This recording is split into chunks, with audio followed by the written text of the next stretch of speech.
Should I be worried? What are you even talking about? Business talk. I wanted to introduce you guys today to my partner in crime of sorts out here in the Wasteland Wonder.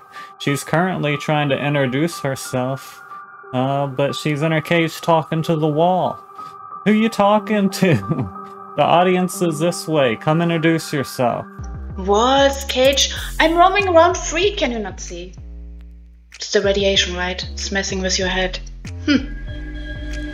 Well, sometimes this happens to world dwellers, even forced ones, but so soon? And to such a strong wasteland killer like yourself? And to the other beef later. I gotta say, you were all over the place. And not in a good way this time. Back to the subject. You Wastelanders!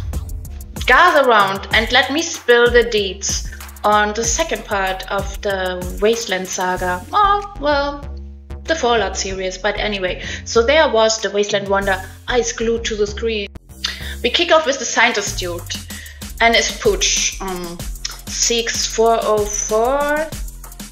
04 for short. They're like this dynamic duo, right? But not the kind you expect in a world gone to the dogs. Pun intended.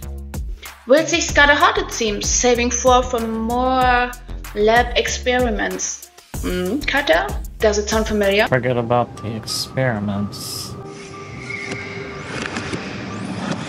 So, from being another casualty, it seems.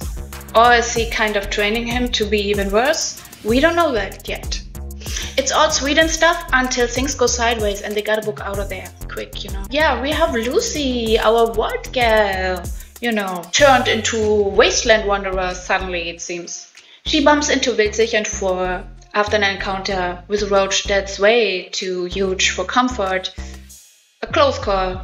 Well, at least for them. I could handle this. I would not even flinch, you know. Wilsey's all, hey, go back to the ward, Lucy, bye. But she ain't having none of that. So she's on a mission and ain't nothing's gonna stop her. And then there's still Philly, you know, this mysterious town. But, you know, it means bad news, bad with a capital B.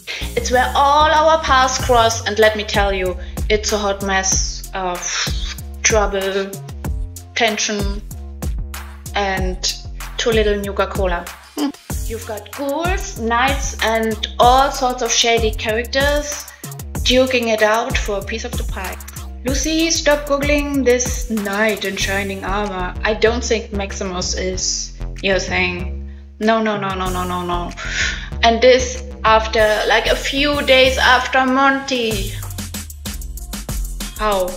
Where should I even begin? Oh, not the pretty boy again. Rest in peace, Monty. What a useless individual. He was boring and useless and didn't become interesting until Lucy had her way with him. He had a self-improvement surgery and he got to go to carnival with his in-laws and he had a blast before he died. His face looked way better after Lucy had her way with it. I thought he looked great. Before he was boring and then he looked interesting. Anyway.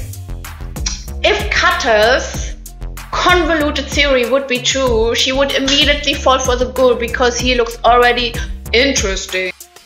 It's like finding a can of unexpired beans. It's rare, but it's kind of delightful. But the real cherry on top? The tunes.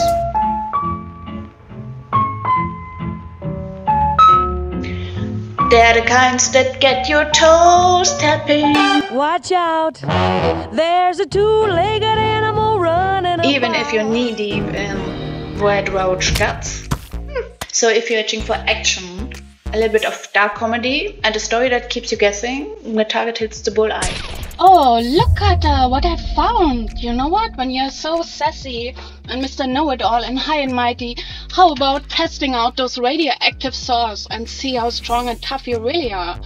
Or you can begin with this baby saws and then, you know, go beyond insanity until you reach ground zero. So how about that? Have some beef, some spicy beef next time.